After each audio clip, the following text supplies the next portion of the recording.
Yeah, we're going to talk about Psalm 91. We should pray together, and it's a long study, but we'll divide it up in parts, several Sundays. We will look at Psalm 91. Psalmen 91, because during COVID, everybody right now wants to know Daniel 11, Ukraine, Russia, and all that. But during COVID, Psalm 91 emerged as the relevant psalm. And I think it's still relevant today. It's interesting, not in Germany. In Germany, you still cannot go out to eat without a vaccination. My parents next week are getting the 4th vaccination. They're over 80. Yeah. But here in America, COVID,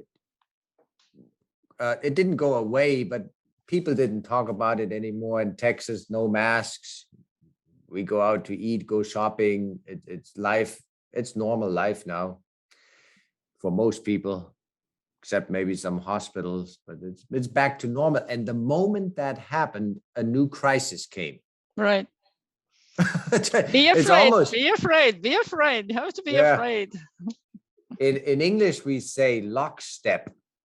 One crisis goes away and immediately there's a new one. Yeah. I just want to remind you that Alan, when we were studying James, we used nearly a year, so we have a good time. You can really go deep into Psalm 91. Yeah, I discovered that every time. I'm studying Leviticus right now with a young man in Germany, and I read the chapter at first, and Leviticus is strange to us, all the different laws, sacrifices. And the first time I read it, I can't quite understand. I understand what's happening, but what's the meaning of this?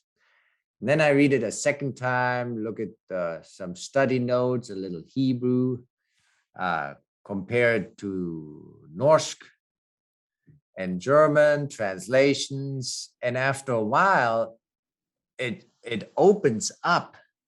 It's amazing. It's like I'm blind, and then my eyes are opened, and I see that there's a loving God behind all these laws, and it's amazing. And that happens with every chapter. Psalm 91 we're so familiar with.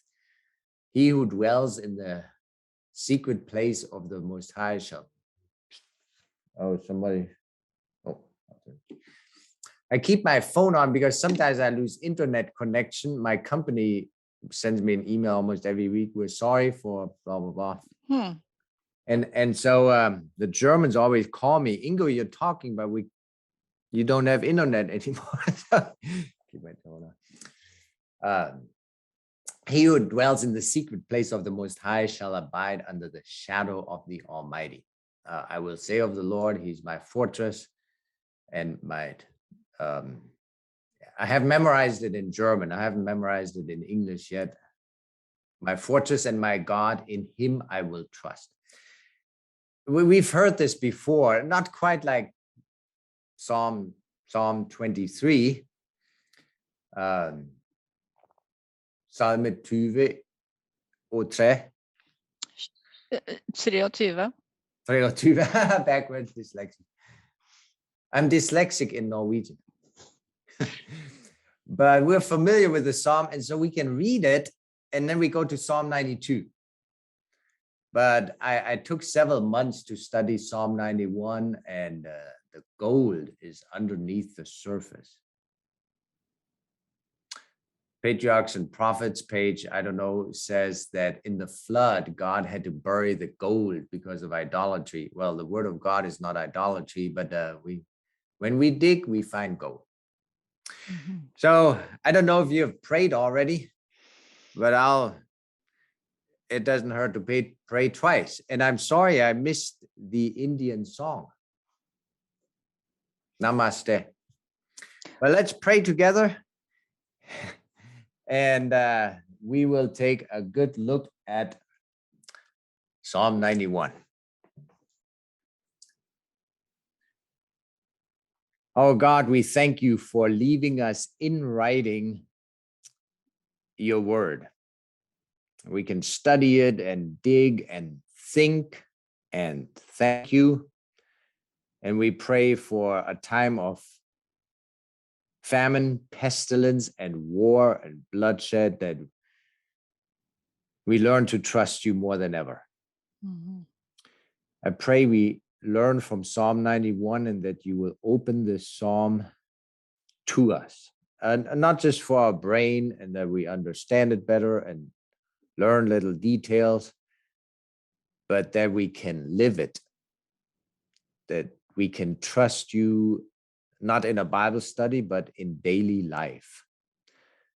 Thank you for that. Teach us now in Jesus' name. Amen. Amen.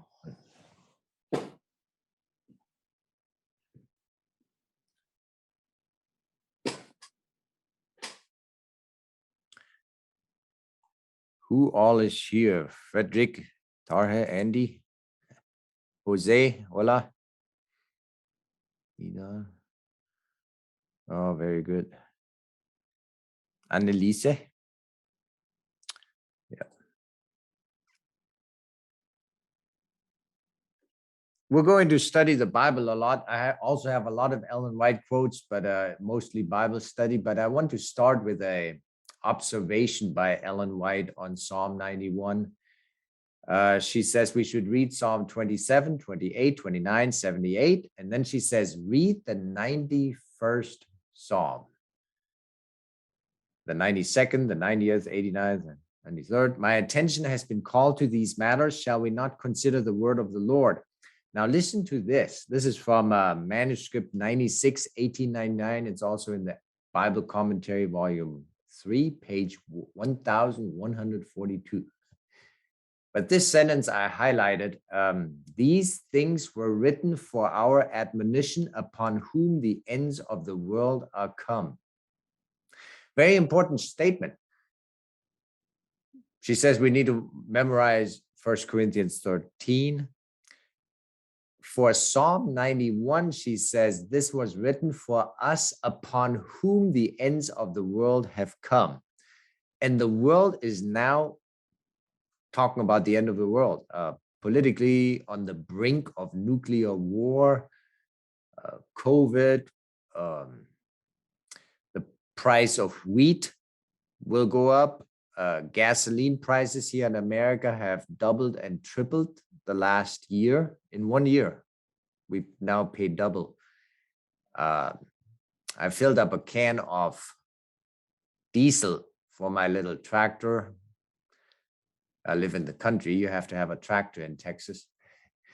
It was $5.19 for 1 gallon. That is 3.8 liters. So 5.19. I don't know what you're paying in Europe now, more. So we cannot complain. But divided by 3.8. So we're paying $1.36 for 1 liter of diesel. You can calculate into krona and euros and all that, but it's very expensive for us here in America. Oh, don't shame on you that you're complaining. Here is 20 kroner. 20. People are worried.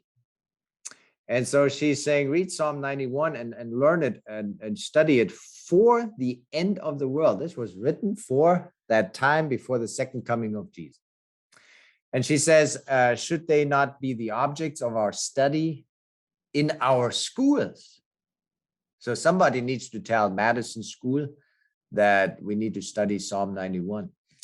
The word of God contains instructive lessons given in reproof, in warning, in encouragement, and in rich promises. Would not such food as this be meat in due season to the youth?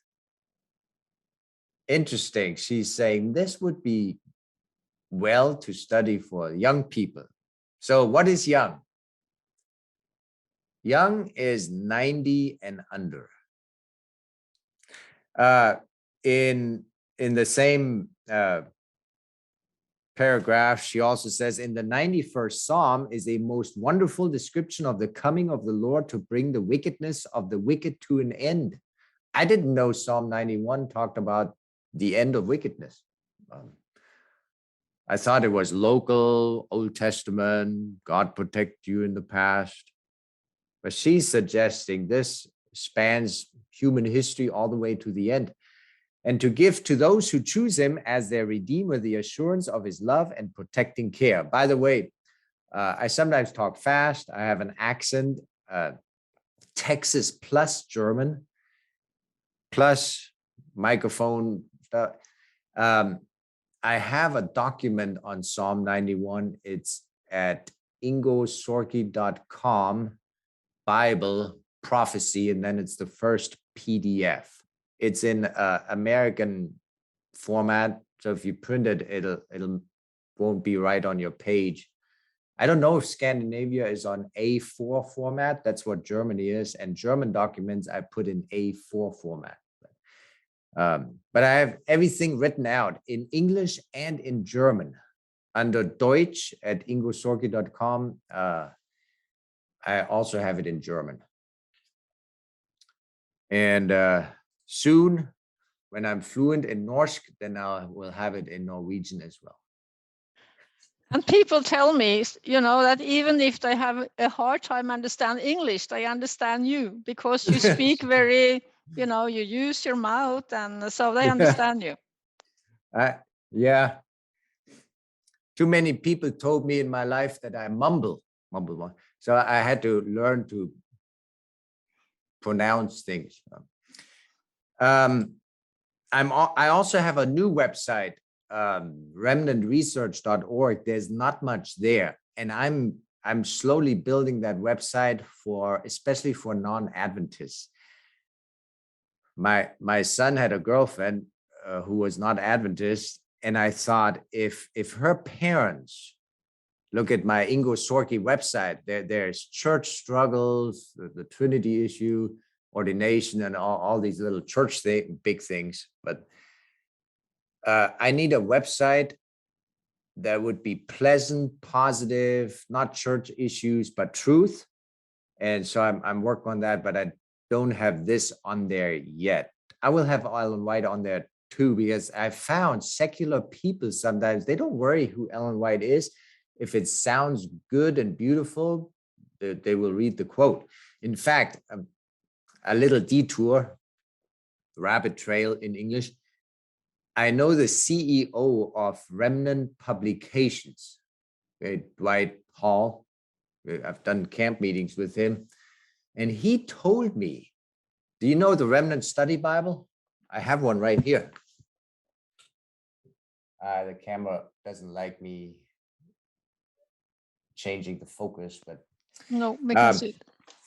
A Remnant Study Bible, it has Ellen White quotes throughout the Bible text, not too many in blue boxes. And he said, Adventists have called him and told him there are too many Ellen White quotes. It should just be Bible. And he said he has had non-Adventists call him and say, we don't know who wrote those blue boxes, but we would like more of them. So anyway, we need to prove everything with the Bible, but I want to have a digital presence that an outsider can look at and feel attracted to the Bible and God's truth. And Ingo Sorke, there's too much personal stuff on there. So anyway, in Testimonies, Volume 8, we're going to study the Bible today as well. And I know we're 30 minutes delayed, but Testimonies, Volume 8, page 121, God's commandment, keeping people stand under the broad shield of omnipotence. And then Psalm 91 is quoted in its entirety, 100%. And Ellen White doesn't do that too much. She has quotes here and there. I'm reading with my wife, Ministry of Healing, fascinating book for 2022. I'm not aware that she quotes entire chapters, but Psalm 91, she quotes the whole block several times. And she says, God's commandment people stand under the broad shield of omnipotence. And then she quotes Psalm 91. So Here's another one. She quotes Psalm 91 in Signs of the Times, July 22, 1908, paragraph 10. You wanted to know that. But listen carefully. It's not too long of a paragraph, but I highlighted something else, and it applies to us today. Now, we're going to discuss later. So you are in Ukraine. By the way, in English, we're supposed to say in Ukraine, not in the Ukraine. The Ukraine was a socialist Soviet republic until 1991, 1990, when things fell apart. And that identified them as Russian, Communist, and Soviet Union, USSR. Today, they want to be called Ukraine without the article to distinguish that. But anyway, let's say you're in Ukraine and bombs are falling next to you. And I know, by the way, human misery in war is terrible. My mom talked to me a lot about it, East Germany, running for shelter. But I also know we couldn't believe everything in the news during Corona, and I'm not sure we're getting the whole picture now, okay? But anyway, you're in Ukraine, falling. How does Psalm 91 apply? And what if a believer dies or gets hurt in the war? What about Psalm 91? We're going to look at that question. It's a difficult question, but here's what she says. Signs of the Time, July 22nd. The time has come when the righteous should understand that the judgments of God are to fall upon all those who transgress his law. Psalm 91 is not a blank check. It assumes that you're very close to God. You're under his shadow. We're going to look at that, what that means. But those who walk humbly before him will triumph with holy gladness, realizing constantly that they are under the assuring protection of his everlasting covenant of love. As Jehovah is holy, he requires his people to be holy, pure, undefiled. Or without holiness, no man shall see the Lord. Now here comes the sentence. Those who worship him in sincerity and truth will be accepted by him. That comes out of John 4. Now, so long as God's people in this time of peril are sincere and upright, pure and undefiled, and trust only in the one who is all wise, all merciful, and full of compassion, they walk in safe paths and will not be turned aside. God is their defense, their front guard, and rear ward, their back protection from an assault. The enemy goes around you. You're moving forward, and then they attack you from behind. And Ellen White says, God protects you in the front, above you, underneath you, around you, and your back as well.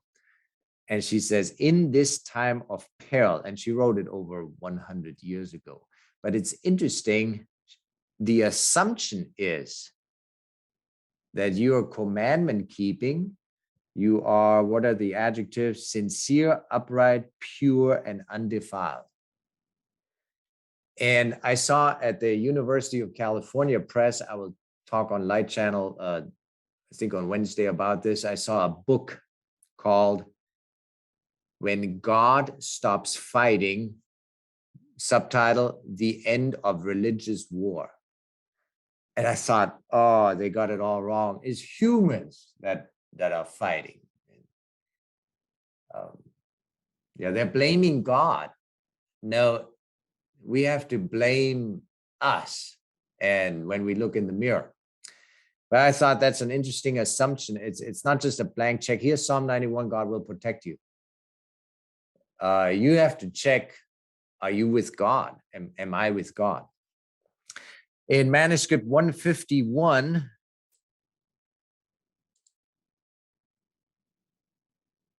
please translate it into Norsk too.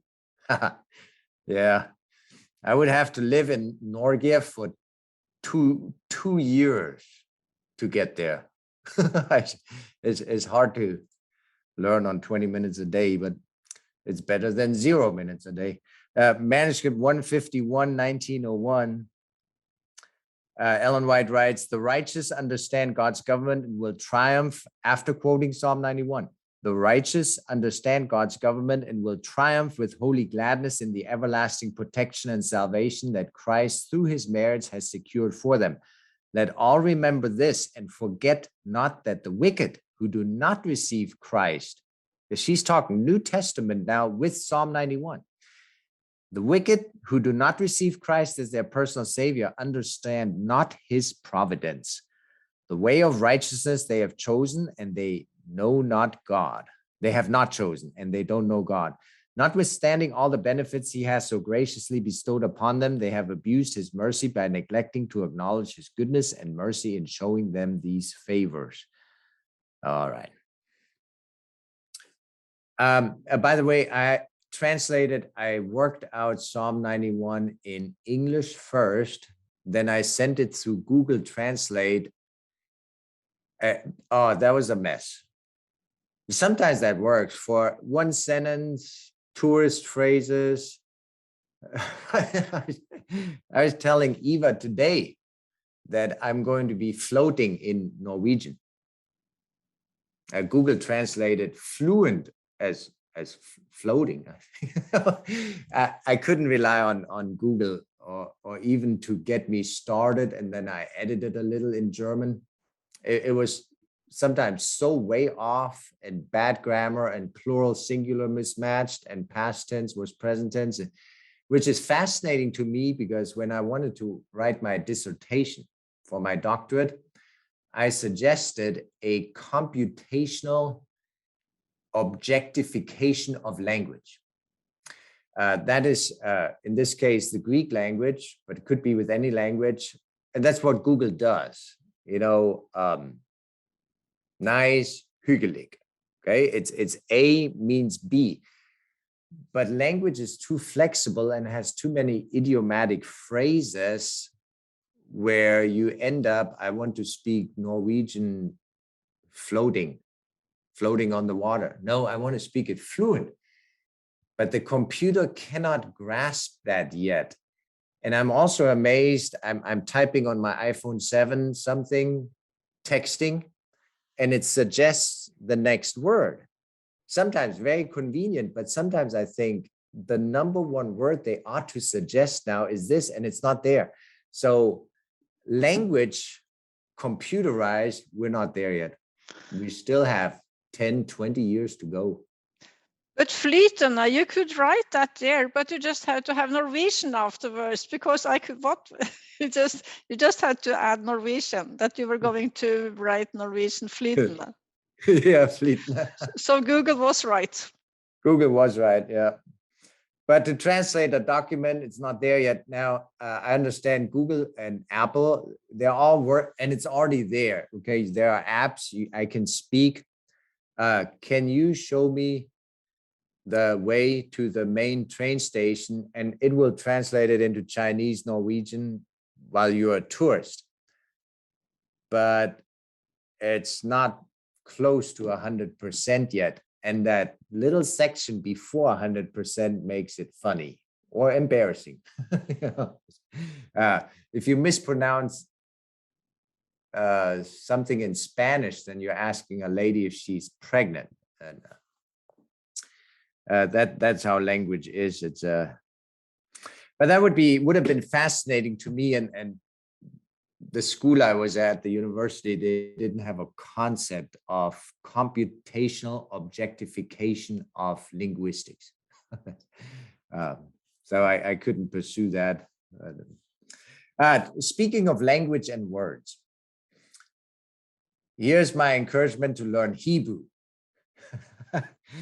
Psalm 91, count it sometime. I did not count it in Norwegian. That wouldn't take long. I just have to highlight on my app. I have 3 Norwegian translations on here on my phone. But I won't do it right now. In the Septuagint, the Greek translation of the Hebrew of Psalm 91, Psalm 91 is 205 words. In King James, it's 288 words. Surprisingly, in German, we write long sentences and put the verb at the very end. It drives foreigners crazy, German. I'm glad I didn't have to learn it later on in life. In German, it's only 270 words. Many times the German sentences are even longer. With King James, 288. In Hebrew, Psalm 91 is 112 words, half or less than half than the King James. Interesting. I later on, I won't do it now, but I'm going to count it in my Bibelin. See how many words Psalm 91 is. Oh, why is that important? Well, it's only important because people in Old Testament times rarely, they didn't carry around a book like this and go to church or synagogue with a Bible in their hands. It was more of an oral culture, and you had to memorize. And so in Hebrew, it's much shorter to memorize Psalm 91 than it is in English or German. Speaking of memorization, I will have a Sunday program for you one day, Lordsdag, on memorization, not because I'm good at it. I used to be. As a kid, I would listen to silly records. Andy, you're still young, right? Records, they're like CDs or Audioverse, or yeah, they're little round discs, and I would listen for hours. I had them all memorized, total junk. But now it's much harder to memorize. It takes discipline. But I'm developing just a study for encouragement, how to memorize, and what are the top Bible texts to memorize. And not as an expert, I'm working on it myself. What I did first, and I don't want to brag here as an expert, I'm not. I struggled in Hebrew. I actually made the highest grade in Hebrew compared to Latin and Greek in Tübingen, Germany. I had to take all three, and I did the best in Hebrew. And I wanted to pursue Hebrew in Old Testament, but somebody arrived at the university here in Texas, where I taught for 20 years, one semester before I did. And they gave him the choice, a colleague of mine, do you want to do New Testament or Old Testament, Greek or Hebrew? And he decided on Hebrew. And so I went the Greek route, New Testament, even though I wanted to do Old Testament, Hebrew. And then he left the university, and it was too late for me to change. But I just finished a Hebrew course in 21, and I'm doing one right now for my own benefit. I want to know the original better. And what I did is I printed Psalm 91. You can do it in Norwegian, any language you know, and take a highlighter and see if there are parallels, contrasts. What is really fascinating, and I've read Psalm 91 many times, and I never noticed it until I slowed down and smelled the roses, we say in English. Do we say that in German? No, no. We have a different expression.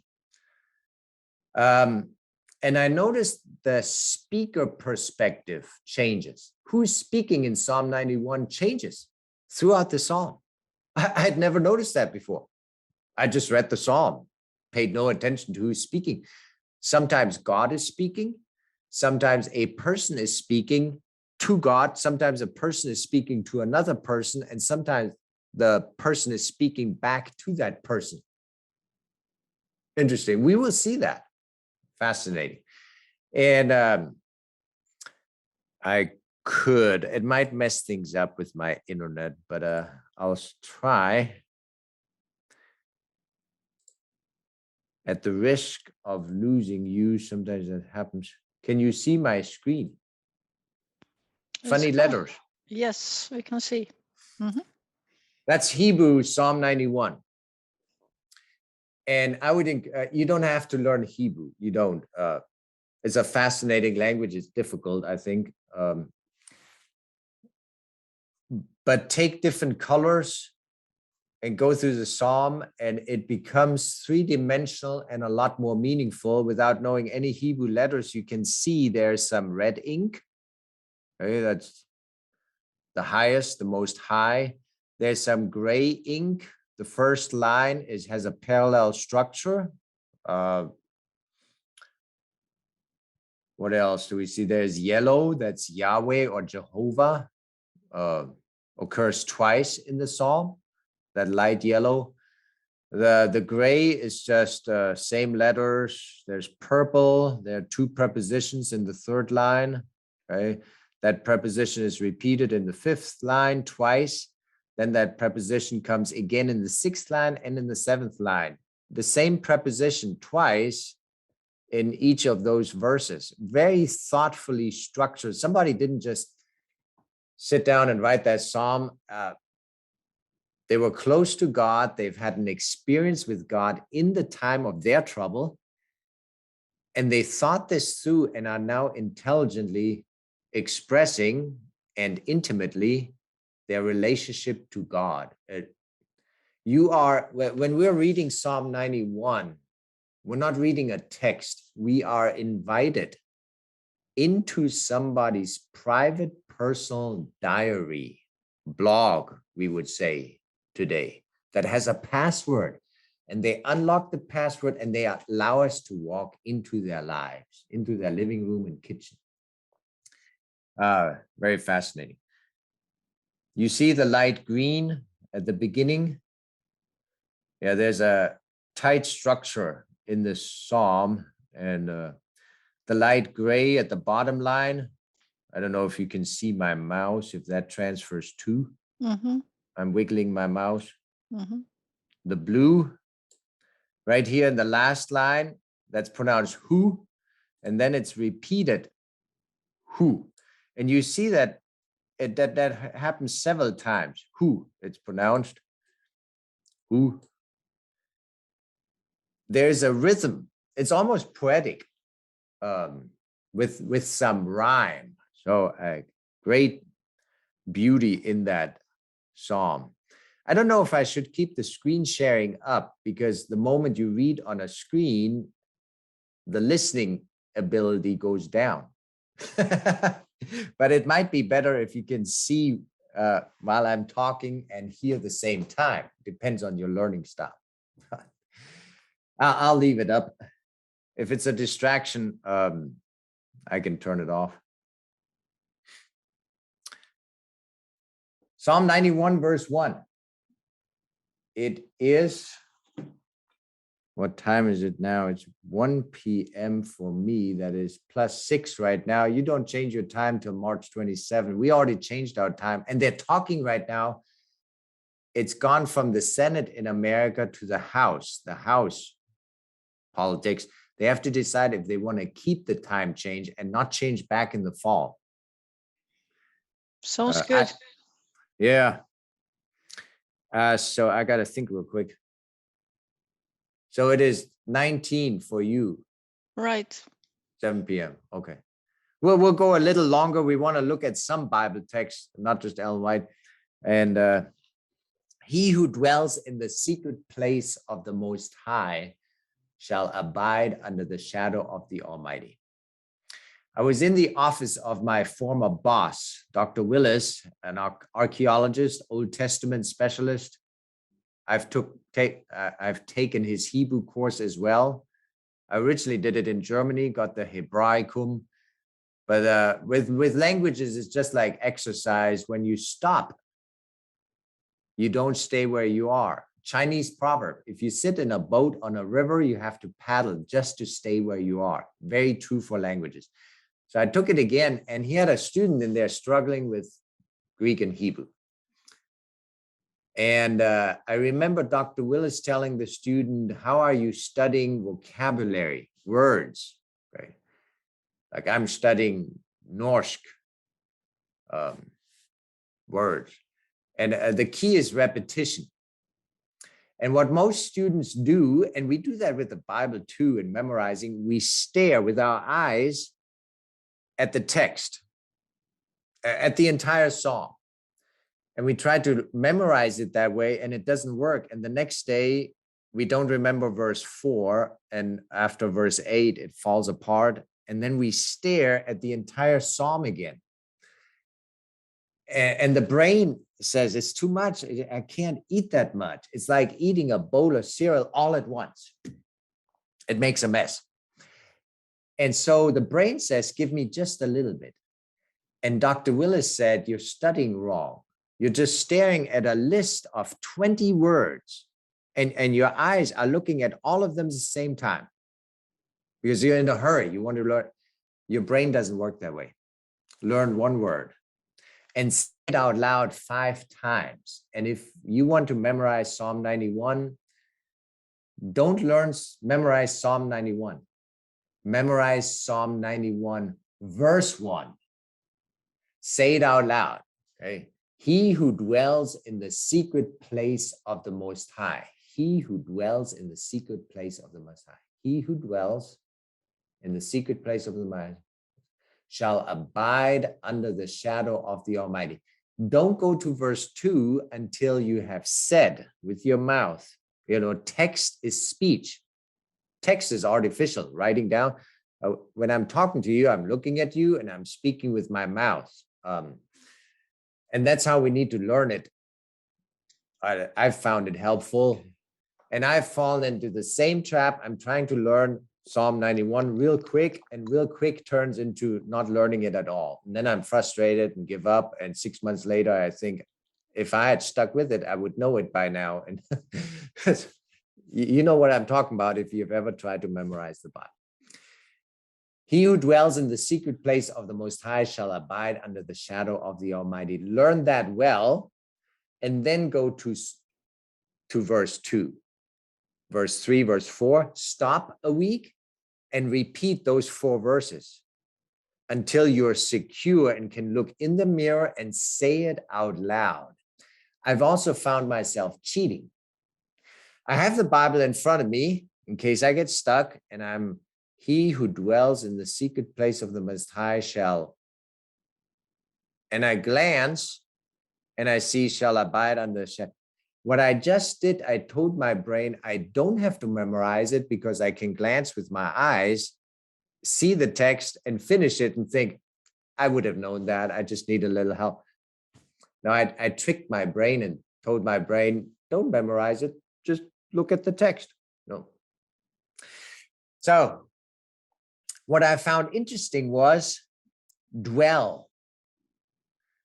You don't need to worry about the Hebrew details, but what is fascinating is how this psalm starts.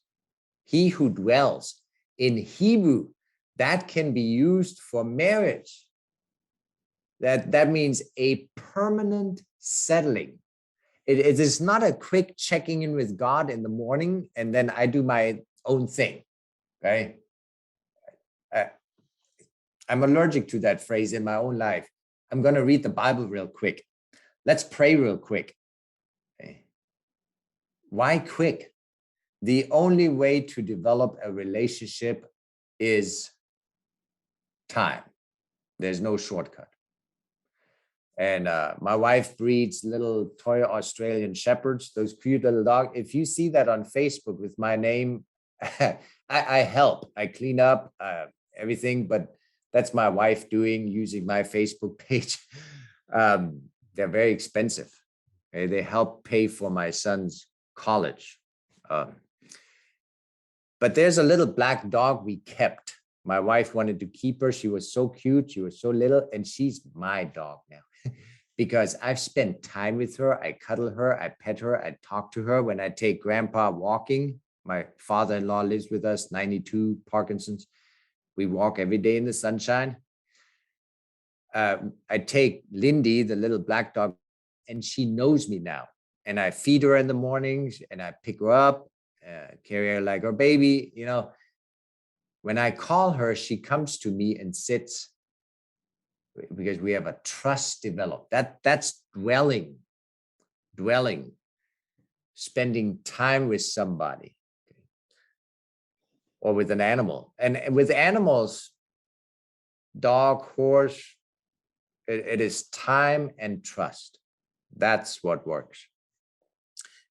So when Psalm 91 says, he who dwells in the secret place of the Most High, this is talking about a regular, unrushed, slow, stop, pausing, building relationship with God. My son has a new job here in Texas. He's moved in with us. For now, he's looking for a place, but saving money, so living with his parents after college. No, we love having him around. He has to leave for work at 6 in the morning. So I get up at 5:30 and fix him a little breakfast. He doesn't eat it. He's not awake to eat, but he's up, and he takes it with him to eat during his break at 9 o'clock. He has to leave at 6 because of traffic, and it's 31 times 1.609 kilometers. That would be 42 kilometers away.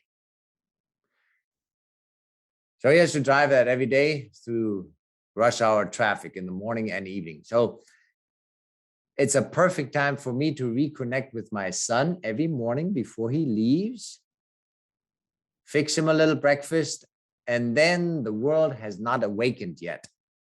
I wake up the dogs at 7:30, maybe, sometimes at 8, send them out, deal with the horse. But that gives me a solid hour and a half before the world starts. And I have to avoid the screen. Facebook, email, Signal, Trema, Telegram. I'm purposefully not on Instagram yet. What else? Check the news, what's happening with Russia, Ukraine, etc. There goes 30 minutes. So I have to make a conscious choice. No electronics until I've spent time studying his word and in prayer. And that works well. Sometimes I have to take a nap because I'm over 50 later in the day. But starting the day before the day starts. Oh, I need to write that down. We have to start our day with God before the day starts with the world. So that works well. That's dwelling with God. Then comes secret place, famous Psalm 27, verse 5, for in the time of trouble, that could be now coming up, we might get pushed to the brink of nuclear war. I mean, there's rumbling with Iran now and the sanctions lifted, and will they develop a bomb? North Korea, they do their thing. What will China do? I think China is just watching what America does with Russia. There's Taiwan. There's still Corona out there. There's Ukraine, and people are worried. Is this it? And then the Pope could interfere and create peace and safety, But for in the time of trouble, he shall hide me in his pavilion, in the secret place of his tabernacle. He shall hide me. That only works if before the time of trouble, you have developed this relationship with God. Quick check on the chat. Yeah, that's right. I was going to say something else. It's a secret place. Yeah, it's you and God. I've noticed something in my students when I taught and church members in my own life sometimes. When I don't understand a Bible text or I have a problem or students have a problem, we immediately run to a commentary. We want to know what Doug Batchelor says about it or Walter Weiss. When we have a problem, we go to people and complain. When we have a problem, we're sad, get depressed, and we don't immediately go directly to Jesus. Why not? So, secret place of his tabernacle, he shall hide me. Now, there's somebody who demonstrated that, and that is Jesus on the cross. He says, Father, forgive them. So he deals with other people. Then he says, mother, behold your son, son, behold your mother. Thief on the cross. That's actually number 2. Remember me when you come into your kingdom. So he deals with other people on the cross first. Then in the center, he cries out, my God, why have you forsaken me? And then he says, I thirst. Father, into your hands I commit my spirit. Luke 23:43. And then John 19, verse 30, it is finished. So what he does is others first, himself last, and he puts God at the center twice. My God, Matthew 27, verse 45, 46, my God, why have you forsaken me? He, in the moment where he perceives God is absent, he cries out to God twice. At the very moment where he I can't say complain. Well, what should I say? Cries out, why have you forsaken me? He senses the absence of his father due to sin that he was taking on himself. At that very moment of his father's absence, he cries out, my God, 2 times. And I think that did not come out of that moment. That came out of 30 years on earth, maintaining, developing his relationship with his father. It's in the crisis that it's not developed, but revealed, so to speak. The Most High is an interesting term, occurs first in Genesis 14:18. That's a standard method for my Bible study. I look up where does a term occur first. I find it really helpful. When is that used for the first time? Lucifer wanted to take the Most High's place. It's mostly in Psalms, also in Daniel, several times. There it is. I can make that actually bigger. Look at that. For older people like me. Now it's too big and I can't see it. What's also interesting is that in the New Testament, demons, you can't see the whole page, but that's okay. Yeah, there you go. Demons identify God the Father as the Most High, or the Most High God. So it's with Satan wants to have the Most Highest place, and then demons want to, demons know God as the Most High. They know firsthand. They were in heaven. Fallen angels too.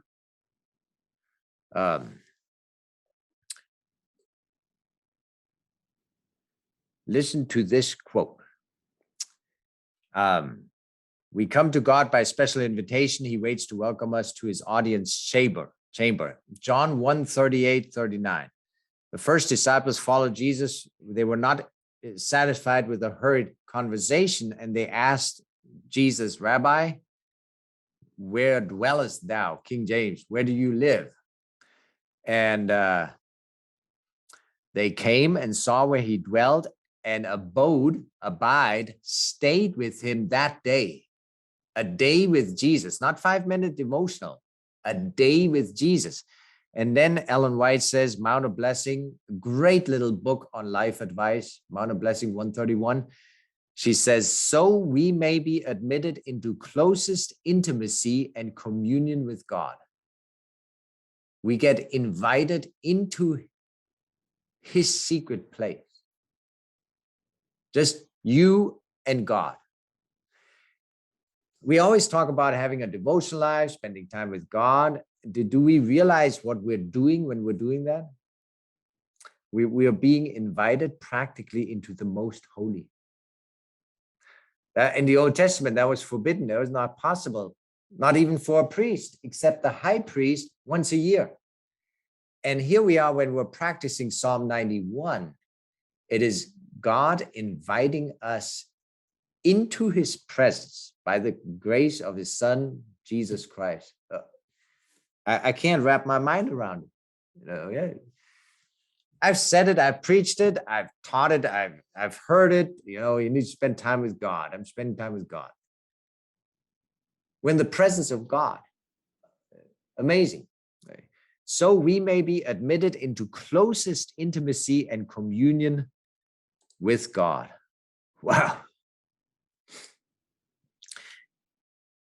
Then she quotes Psalm 91, verse 1. I'm not randomly picking Ellen White quotes just to quote Ellen White. This is her directly commenting on the verse we're looking at. So she quotes verse 1, let those who desire the blessing of God knock and wait at the door of mercy with firm assurance, saying, for thou, O Lord, hast said, everyone that asks receives, and he that seeks and him that knocks, it shall be open. So tomorrow, it is, I won't go much longer, but tomorrow, and it's hard. There's so much to do. But you carve out with a knife, you carve out this time with God consistently. I feel guilty when I don't do it. Consistently, it is such a blessing. And you don't have to have profound insights from the Bible every day. I don't. I love it, but sometimes it's just, it's not always cheesecake. It's broccoli and whole wheat toast and non-GMO. Just a daily diet of time with God. Here's another one, Patriarchs and Prophets 167. The great mass of the world will reject God's mercy and will be overwhelmed in swift and irretrievable ruin. Wow, irretrievable ruin. But those who heed the warning shall dwell, quoting Psalm 91, in the secret place of the Most High and abide under the shadow of the Almighty. His truth shall be their shield and buckler. For them is the promise. Now she goes to the end of the psalm. With long life will I satisfy him and show him my salvation. The word salvation is where we get the word Yeshua, Jesus, from. Desire of Ages 146, Life of Christ. As Son of the Most High and Savior of the world, no earthly ties must hold him from his mission or influence his conduct. He must stand free to do the will of God. This lesson is also for us. The claims of God are paramount even to the ties of human relationship. No earthly attraction should turn our feet from the path in which he bids us walk. How many quotes? A lot of quotes. I probably won't read them all, but well, he, the Son of the Most High, God, was made flesh. So the Most High is the Father, and the Most High has a Son. When tempted as you will be, you may flee to the secret place of the Most High. His everlasting arms will be underneath you. I got to tell you a quick story. I started my PhD work in 2001. I finished in 2009. It took me 8 years. Hard journey. I was working full-time, small children, same time. And I remember during our orientation, Dr. Karen Bullock, it was rare to have a woman at the Baptist seminary. But she was at the Baptist seminary. It was very conservative Baptist seminary. It was the closest place for me to go to school. She knew Adventists well, favorably, positive. And she gave us some advice, and I thought, has she read Ellen White? She said, 25% of you will finish. 75% of you will drop out before finishing. That was true. I almost dropped out myself. I had already printed my resignation, but I didn't sign it. And she told us something.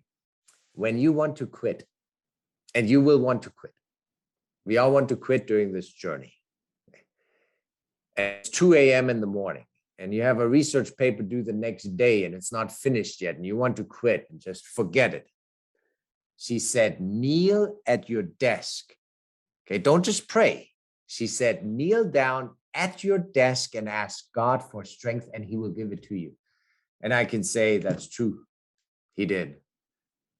I would sit with 20 books next to me and computer, and I have grading to do, and kids want to play with dad, and the papers due on Tuesday, and it's Sunday night, and I'm like, why am I doing this? Why am I doing this? Yeah. By the way, they were very gentle and nice with Adventists, and doctrinal things hardly came up. Our studies were highly technical, Greek grammar, Hebrew, and I was not instructed by Jesuits. But I've knelt by my desk many times and asked God for strength, because I remembered that advice, and that would come straight from Ellen White. So who knows, she might have read her. But it was good advice. And when tempted, as you will be, you may flee to the internet. No. To another human being, sometimes, yes, we need friends. But we can flee directly into the secret place of the Most High. Wow. So today, men, here's another one, men may resort to the sacred pavilion of the Most High, feel the assurance of his promise, my people shall dwell in a peaceable habitation and in sure dwellings and in quiet resting places. All who really desire it can find a place for communion with God, where no ear can hear, but the one open to the cries of the helpless, distressed, and needy. The one who notices even the fall of the little sparrow. He says, you are of more value than many of those little birds that my father-in-law and I watched this morning during breakfast in the bird bath. I have a bird bath outside the breakfast window, so we can watch the birds take a bath and laugh at them. Jesus lived in dependence upon God. This is education, page 80, and communion with him. To the secret place of the Most High under the shadow of the Almighty, men now and then repair. That's Old English for retreat, not repairing something, except we are repairing ourselves when we repair to God. They abide for a season, and the result is manifest in noble deeds. Then their faith fails, the communion is interrupted, and the life work marred. But the life of Jesus was a life of constant trust, sustained by continual communion. Continual communion. We in the Western world, we segment life: work, God, church, religion, family. That's not how the Hebrew mind worked. It's all God and vertical relationship in relation to our horizontal relationship. It's not a segment, a slice of pizza. Do you slice pizza in Scandinavia? Mm-hmm. Yeah, we in the Western thinking it's slices. Yeah. Hebrew mind doesn't slice up life like that. I will only read the bold print here, Patriarchs and Prophets 124. I will quit in about 5 minutes. The time of God's investigation is at hand. The Most High will come down to see that which the children of men have built. Builded is Old English past tense ending. We would say built. Now, well, like Christ, the messengers of the Most High today should take their position in these great thoroughfares where they can meet the passing multitudes from all parts of the world. In prayer, we enter the audience chamber of the Most High, and we should come before him with holy awe. Mount of Blessing 106.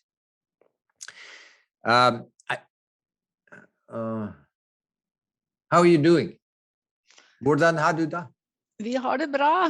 Ha det bra. Mm-hmm. I will talk about abide for just a little bit, and then I will give you an example, the contrast between us and Jesus, a real life example. Because Psalm 91 was not written in a studio or in an office at a university. Psalm 91 was written by somebody in real life. Well, a university office can be real life too, but yeah, just a little more and we'll pray. Abide is used in Hebrew. I will not look up all the verses. Okay, that would be tedious. It would be a good exercise. But what I found is when I looked up the word abide, it is used when somebody wants to stay overnight. Have you ever stayed overnight with God? I had 2 research papers due in 1 week one time. And I remember at my university office, I went home in the evening, ate with my kids, hugged my wife, and I went back to the office and I worked on a research paper until the sun rose in the east. Then I went home, freshened up, talked to my kids, hugged my wife, went back to the school and worked all day. I haven't done that in prayer. Jesus did that regularly. I did it for a secular ministry pursuit, but it was for a degree. Why don't I do that in prayer all night? Jesus did. Here are some examples. Genesis 19:2, 24, Exodus 23, Joshua 4:3. I have a dozen examples here where that word in Psalm 91, he who dwells in the secret place of the Most High shall abide. Abide is an interesting English word, abide. I make my abode with someone. It's you want to come, you're a stranger, you're traveling, and somebody opens their home for you so you can spend the night. That's abiding. Not the, I'm going to read the Bible real quick, 5 minutes, and then I go about my day.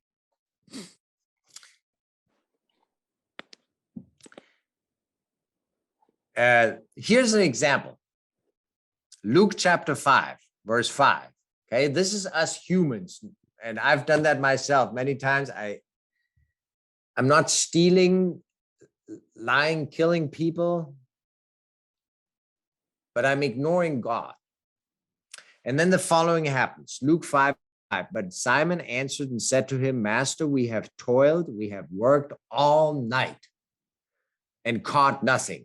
Have you ever done that in life? You work hard at it and it just doesn't work out, even though you worked hard at it. Nevertheless, at your word, I will let down the net. And then Jesus fills the net. Okay.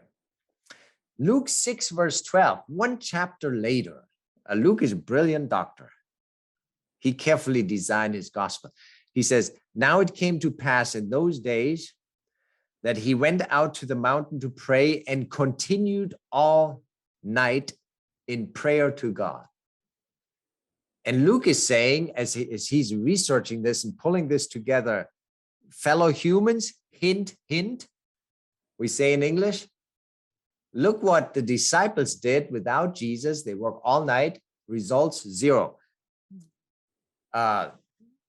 Jesus, all night in prayer with God, results 100%. Yeah, I experienced that one time with a church. I might have told you the story already. We wanted a property. I had lots of meetings, church meetings. Oh my. Finance committee, building committee, business meeting, church board meeting. We have meetings. I'm allergic to committees now. I don't know if you understand this joke, but somebody said, what is a camel? A camel is a horse designed by a committee. I had all these meetings, but I didn't pray enough. And I was getting frustrated with myself. There was a property for sale next to our church, $120,000. Expensive, half an acre. I don't know how that is in hectares and all that.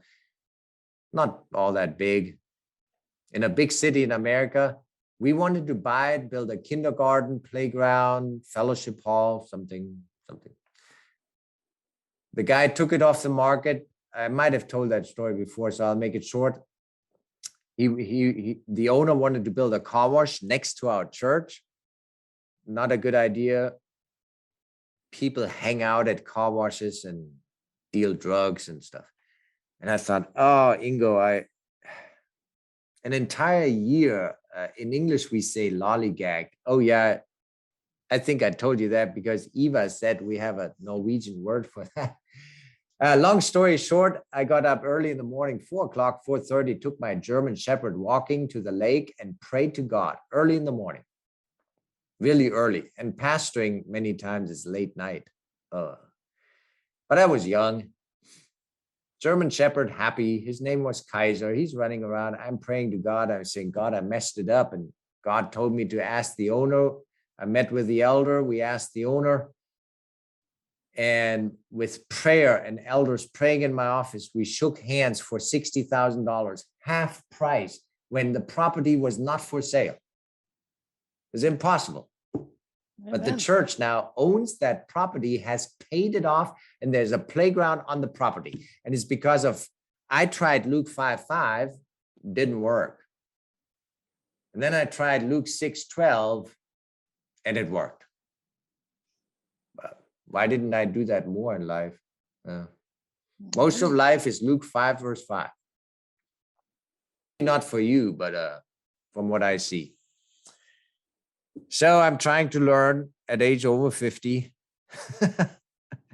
that I don't toil all night and then catch nothing. Wow, what a lesson. Hard lesson, but so where are we in Salme 91? Well, not very far.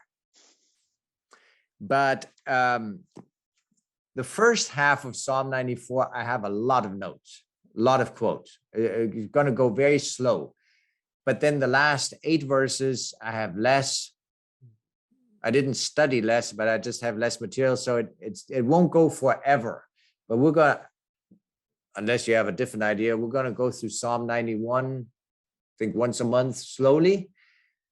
And but when we get to the half, it'll go faster. But it's like me telling you what an orange tastes like, and you have never eaten an orange. I can talk all day long. What we want to do with Psalm 91 is where I'm giving you a slice of orange and you taste it and you're like, oh, I like it. Jeg liker spiser more orange. Mm-hmm.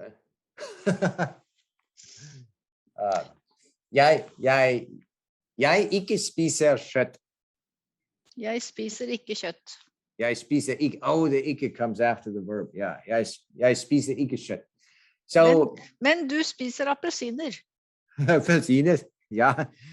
So you will be surprised. I think reading a psalm, a text so slow, 6 months from now, a year from now, however much time we have, that psalm will mean something. You won't remember everything. I'm rambling here, but and I wondered if Sabbath school in the Adventist church, I'm not criticizing the church, but I took the Sabbath school quarterly, and one time I think I counted over 100 verses to look up in 1 week. Most of our, I'm going to stop sharing now. There we go, back to people. Most of our church members, how do you look up over 100 verses in 1 week? I think it would be beneficial. I'm looking forward to the study of Genesis, Jacques Ducan. The next quarter lesson is Genesis. What if we took Psalm 91 for an entire quarter? Or just Genesis 1 through 11, and study less, but in much greater depth instead of 100 verses in 1 week. I would have designed, for example, the study on Hebrews, which we're finishing up next Sabbath. I look at the lesson and it says study for this week, and there's 1 verse on Hebrews and there are 6 other verses. That doesn't make sense to me. I would say this week we're studying Hebrews 1. Next week we're studying Hebrews 2, that chapter. And I have a few verses that feed into it, background, Old Testament. I don't know, I'm preaching to the choir. That would be my idea of Sabbath school Bible study. I need to talk to Clifford Goldstein. Let's study Hebrews 4 this week. Just 4. I know there was a focus the study more, and we'll do that with Psalm 91. All right, it is past 19:30 in Europe. You need to get 8 hours of sleep or 9. You get 9 hours of sleep 3 nights in a row, you will feel like a new person. Mm-hmm. Your brain will function better. Mm-hmm. Many times I found with students who were depressed and life was not working out, I didn't need to be a counselor and a psychologist or send them to counseling. I've done that too because of risk. But the problem is often solved by getting more sleep, less sugar, and fresh air and sunshine. That's it. So simple. And some extra good gut bacteria. That's right. Yeah. basic hygiene, health, and proper sleep, and you will feel like a new person.